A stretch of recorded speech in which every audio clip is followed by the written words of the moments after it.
commencer mon intervention. Et pour cette intervention, je vais m'appuyer sur 3M et 3J. Et sans plus de transition, je commence avec le premier M comme ma vie professionnelle. En résumé, je vous rassure, parce que 36 ans de carrière, ça pourrait être long à raconter. D'autant qu'elle commence très tôt, puisque je suis né à Saint-Alban, à 2 pas du triage de Saint-Jory. Mon père a déroulé sa carrière à la SNCF. Mes grands-parents paternels et maternels ont également travaillé pour les chemins de fer. Et qui plus est, la jeune fille qui m'était promise était dans la même situation. Comment pouvais-je échapper à la SNCF? Et c'est ainsi qu'après 1 an de travail dans une société de service comme assistant maîtrise d'ouvrage, j'ai rejoint la SNCF en 1979 à Bordeaux. Quelques années après, je rejoins la capitale. Je découvre la vie parisienne et toutes les splendeurs qui m'en ont été dites. Je redécouvre Jacques Offenbach.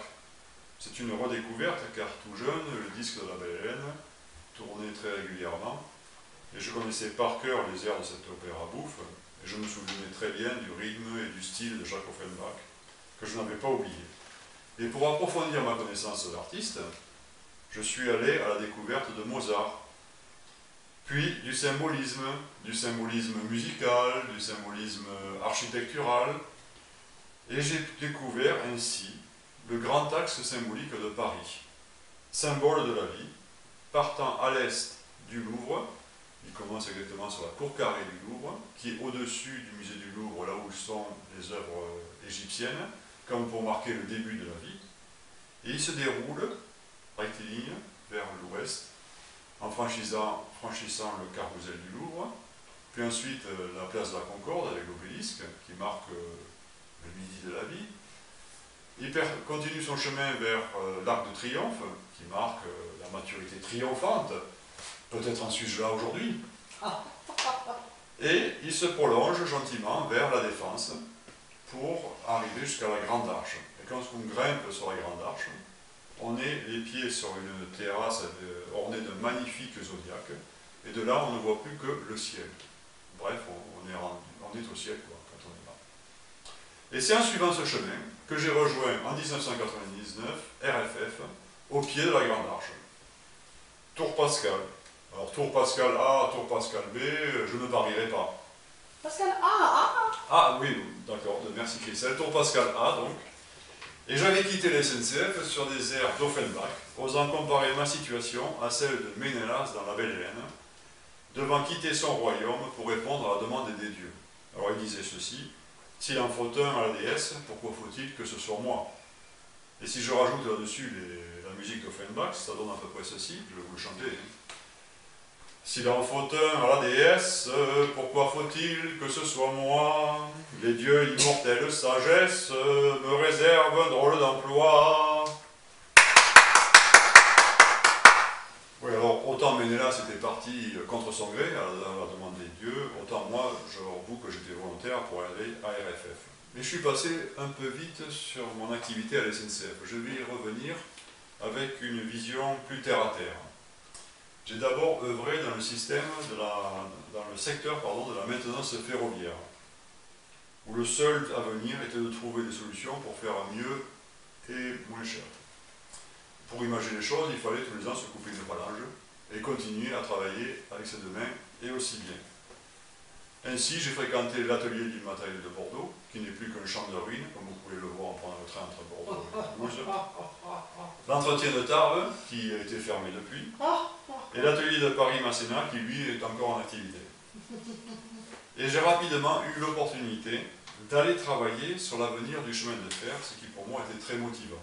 Et j'ai rejoint à la direction de la recherche le projet ASTRE, qui est l'ancêtre de la signalisation ferroviaire interopérable. Et j'ai rapidement compris que l'innovation dans un univers traditionnaliste n'était pas une chose évidente. À titre d'illustration, je pourrais vous raconter l'anecdote de Gazouilly. Oui, vous la voulez vraiment Oui, bon, je vais vous la raconter. En fait, un matin, j'étais arrivé, et puis bon, comme je le fais régulièrement, le matin, je vais dire bonjour aux collègues. Puis j'ai dit bonjour à M. Gazouilly, qui était quand même directeur adjoint à la recherche. Hein. qui me dit, mais qu'est-ce qui t'est arrivé ce matin? Tu t'es bagarré? Alors je me dis, mais non, il m'est arrivé, qu'est-ce que, je sais pas, qu'est-ce qu'il y a? Et puis en fait, j'ai réalisé que je m'étais permis une aisance vestimentaire, si j'ose dire, puisque j'avais détaché le col de la cravate. Je vais vous montrer un peu comment, à quoi ça ressemblait.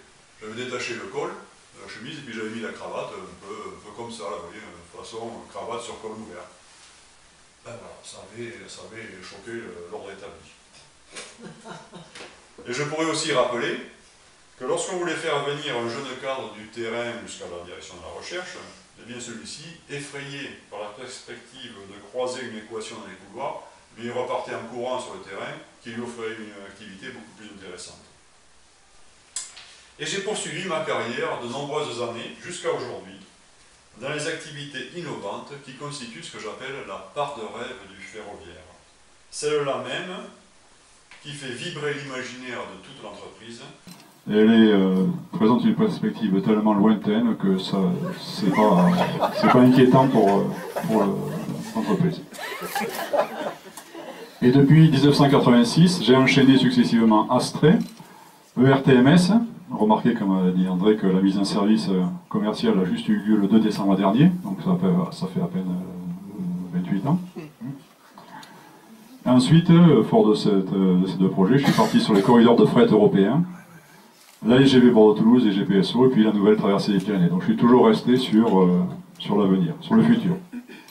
Et donc finalement, si on veut résumer ma carrière, qui est juste une projection vers le futur, j'emprunte à nouveau à Jacques Offenbach un extrait d'un autre spectacle qui s'appelle La vie parisienne, au cours duquel une certaine Pauline explique les choses de la vie au baron de Gondremark, c'est un baron suédois qui était venu faire la fête à Paris.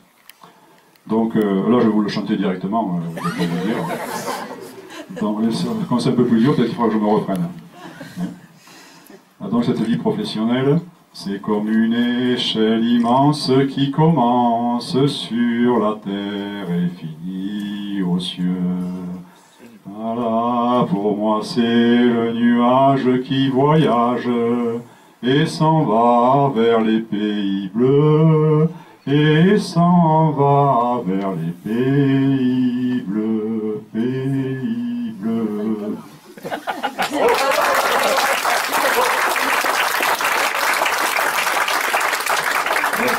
J'avoue que je suis déçu par le public, parce que d'habitude, quand il y a des grands artistes, ils chantent un peu en même temps que... Donc j'ai envie de recommencer, mais vous allez chanter un peu aussi, si vous voulez bien, parce que vous avez vu qu'il y a une répétition, je redis, et s'en va vers les pays bleus, pays bleus. Alors ce que je vous propose, c'est que, moi je vais chanter le début, comme j'ai fait tout à l'heure, et après quand il y a la répétition, et s'en va vers les pays bleus, ça serait, les voix féminines vont faire et s'en va vers les pays bleus, et après les voix masculines diront les pays bleus. C'est pas trop dur pour les gars. Allez, on essaye. Allez. Donc c'est pour résumer cette vie professionnelle. C'est une carrière donc. C'est comme une échelle immense qui commence sur la terre et finit aux cieux. Voilà, pour moi c'est le nuage qui voyage et s'en va vers les pays bleus. Et s'en va vers les pays bleus. Pays bleus.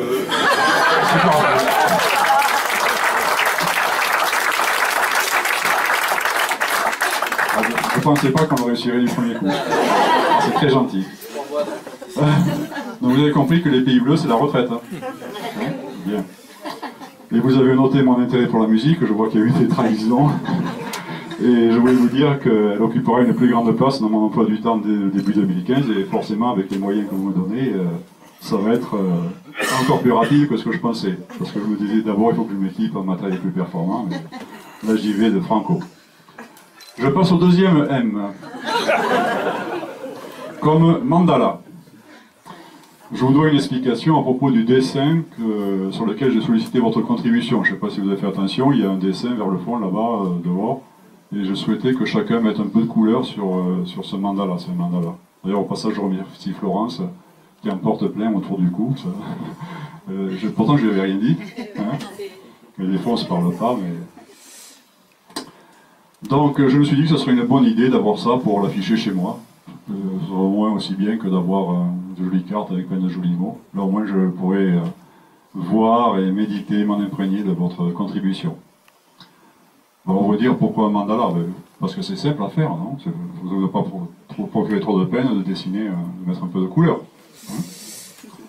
Alors on connaît le mandala pour son origine asiatique. En fait, c'est une connaissance relativement récente pour nous, Européens.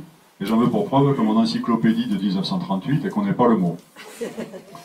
Mais le concept était déjà présent. Et on doit à Carl Gustav Jung d'avoir éclairé notre culture sur ce type de représentation et sur ses relations intimes avec nous. Et je le cite dans le livre qui s'appelle « Commentaire sur le mystère de la fleur d'or ». Les mandalas ne sont pas seulement répandus à travers tout l'Orient, mais ils sont en outre abondamment représentés chez nous dans les œuvres médiévales.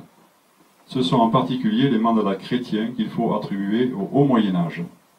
Et cette conception doit être très ancienne, puisqu'en Égypte, Horus et ses 4 fils sont figurés de la même manière. Il rajoute que de tels mandalas se trouvent également dans les dessins de sable réalisés à des fins religieuses chez les Indiens Pueblos. En voyant en Orient, le mandala est une représentation circulaire symbolique qui figure l'univers et qui sert de support à la méditation. Et sa dimension artistique attire et en fait aujourd'hui chez nous un thème pouvant se décliner en exercice de dessin, de coloriage, de peinture, c'est ce que vous avez bien voulu faire, chacun avec son inspiration. Mais le mandala c'est aussi autre chose. Et Jung a montré à partir des multiples expériences sur des personnes en traitement psycho que le mandala était une des formes courantes d'expression de l'inconscient humain, pouvant se manifester dans les rêves en particulier. Il se présente alors systématiquement sous la forme d'un objet central entouré d'un cercle à l'intérieur duquel gravitent des images symboliques exprimées par le conscient et l'inconscient réunis. Donc si je résume, je m'excuse de vous faire un cours sur les mandalas, je n'ai pas pu résister. C'est vu tantôt comme une image symbolique qui s'adresse à l'inconscient, par la méditation, et tantôt comme une expression de l'inconscient. Et c'est donc ça que j'ai voulu chercher à travers le travail de coloriage que je vous ai demandé. C'est pour pouvoir m'imprégner de votre inconscient et méditer dessus. Mais vous allez dire, mais comment est-ce que ce symbole il peut nous parler? Eh bien, je vais prendre un autre exemple. Vous imaginez un tout petit point lumineux, entouré d'un grand cercle, plus ou moins sombre, et garni de figures multiples. Vous voyez? Oui. Ah oui, non, mais c'est bien. Il y a un à voir. Vous voyez quoi? Vous voyez un peu, vous voyez RFF et SNCF. Vous voyez. Avec RFF au centre, et puis la SNCF tout autour. Vous voyez à peu près? Et c'est comme ça que RFF a été créé, pour apporter un peu de lumière au monde ferroviaire. Et maintenant,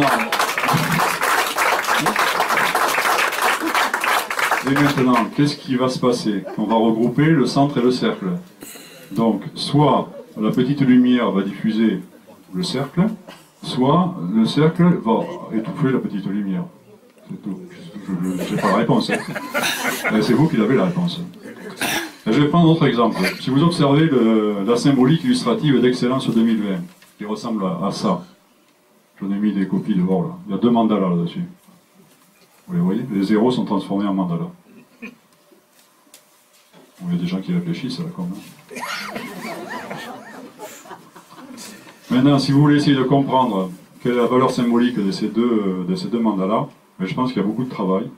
Ça mériterait de longs échanges pour essayer de comprendre peut-être les messages cachés. Pour moi, ils sont restés cachés, j'ai pas bien compris les messages. Mais prenez garde, ne vous y trompez pas. RFF et SNCF ne sont pas antinomiques. Et vous en avez la démonstration ici et maintenant, puisqu'il y a dans la salle 2 frères, l'un à la SNCF, Norbert, qui est pas loin, voilà, et l'autre à RFF. Je suis obligé de regarder mon papier. Eh bien, même s'ils sont différents, ils ont des points communs, ils sont capables de faire ensemble des choses formidables. N'hésitez pas à leur en parler au cours du cocktail, vous verrez, c'est très bien. Donc l'Asie et l'Orient, c'est aussi des techniques d'apaisement de la douleur, d'une extrême simplicité. Vous avez noté peut-être mon intérêt pour les possibilités qui sont offertes par l'utilisation de ces techniques asiatiques d'apaisement de la douleur. Et j'avoue que lorsqu'au cours d'une journée de travail, j'ai pu apporter un peu de soulagement à un collègue ou une collègue, j'étais super content de le faire. Je me dis, aujourd'hui, bon, ça va, j'ai bien travaillé. Mais maintenant que s'ouvre à moi une nouvelle vie, je consacrerai plus de temps à ces activités, bien entendu. J'en viens au 3e M. Ça va, vous suivez? M comme merci cette fois-ci. Je vous dois un grand merci bien sûr pour tout ce que vous m'avez offert. Je n'ai pas tout déballé, mais je vous remercie vraiment beaucoup, très sincèrement, c'est très très gentil. Et je voudrais aussi adresser ce merci à ma maman, Annie, ici présente, et à mon papa, Jean, qui est ici présent aussi, parce que sans leur rencontre, ben, rien n'aurait été. Sans les valeurs transmises, que ferais-je aujourd'hui? Je ne sais pas. Merci à mes éducateurs qui m'ont encouragé, en particulier à l'école du Christ Roi, au collège du Château de l'Hers, au lycée Déodat, à l'école des arts et métiers, qui m'ont donné une polyvalence précieuse et développé ma capacité d'adaptation. Merci à Paul, mon épouse ici présente, qui me supporte depuis si longtemps, plus de 39 ans déjà. Merci à Eric, Thierry et Stéphanie, mes enfants ici présents, qui ont grandi en restant proches. Merci à tous ceux, à toutes celles que j'ai côtoyés durant ma carrière. Merci à mes managers, André, Luc, Pierre, qui sont les derniers de la chaîne, qui sont présents aujourd'hui, qui ont eu la gentillesse de m'accompagner aujourd'hui. Merci à mes collègues, merci à mes collaborateurs, collaboratrices. Merci à tous ceux que j'ai côtoyés dans les institutions avec qui j'ai travaillé, entreprises, associations, services de l'État, collectivités territoriales. Merci à toutes les personnes avec qui j'ai travaillé pour construire l'Europe ferroviaire. Et je voudrais citer ici Florian Kohlmannsberger, qui est feu mon collègue de DB Netz, avec qui j'ai longtemps travaillé pour la mise au point de l'interopérabilité de la signalisation ferroviaire européenne. Merci aux organisateurs et organisatrices de la belle réception d'aujourd'hui. Merci à Nathalie qui, depuis plus de 12 ans, emprunte le même chemin que moi. Merci à mes guides. Et toutes ces personnes que j'ai rencontrées m'ont appris, avec qui j'ai travaillé, m'ont appris à aimer. Ils m'ont appris qu'à les aimer, on gagne plus qu'à les détester, parce que l'amour vous revient en boomerang, comme les autres sentiments d'ailleurs. Donc à choisir, autant jeter un peu d'amour autour de soi. Ce qui n'empêche pas de bien travailler et de rester dans son rôle, bien sûr. Et je tiens à remercier, pour vous remercier opérationnellement, pardon, j'ai confié à ma cousine Claire, ici présente, qui a mis tout son art, une petite boîte souvenir individuelle. N'oubliez pas de partir avec elle. Et quand je dis avec elle, ça va la petite boîte. Ouais. Elle a réagi, mais ça me rassure. Et puisque nous sommes à Toulouse, et nous sommes dans la salle Tarn-et-Garonne, je voudrais aussi remercier la Dépêche. Et oui, en citant un de ses articles. Vous n'y attendez pas, est-ce que je fasse ça? Et en même temps, je vais citer Jean Jaurès, qui est un homme du pays, qui a écrit dans la Dépêche en son temps, bien sûr, et qui déployait tous ses efforts pour lutter contre la justice, contre la guerre, qui éclata une semaine après son assassinat du 21 juillet 14. Et voici ce qu'écrivait Jean Jaurès dans la Dépêche du 25 juin 1891. Je remonte un peu dans le temps. Alors il dit, pour nous aussi tout est nature, c'est-à-dire qu'aucun effet n'est produit dans les choses et dans les âmes qui ne s'explique par une force déterminée, ayant sa place dans la série des forces et soumise à des lois. Par là s'évanouit le dieu de la superstition, le dieu idole extérieur au monde qu'il détraque de ses caprices et qui pervertit par la peur. Mais si tout est nature, il faut comprendre la nature dans sa profondeur et dans son mystère, et comprise à fond, elle révèle Dieu, ou plutôt elle est l'expression même de Dieu. Il y a au fond de la nature elle-même, et selon ses lois, une ardente et prodigieuse spiritualité. J'entends Norbert chuchoter. Que j'aurais pu citer Václav Havel pour dire la même chose. D'autant qu'aujourd'hui, 18 décembre 2014, nous sommes à 3 ans, jour pour jour, de son décès. C'est vrai, j'aurais pu le faire, mais j'ai choisi un autre auteur. Mais la coïncidence de date n'est qu'une coïncidence, sans relation de cause à effet. Voilà, j'en suis venu à bout de ce que je voulais vous dire. Je n'ai plus qu'à vous souhaiter bonne chance à tous pour la suite de votre parcours. Tu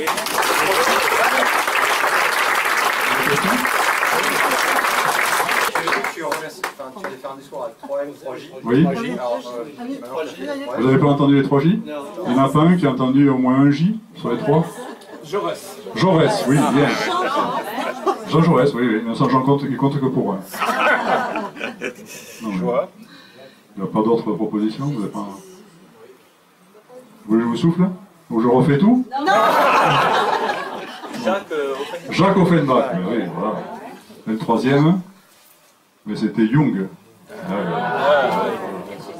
Donc je recommence par l'exposé, c'est bon? C'est bon.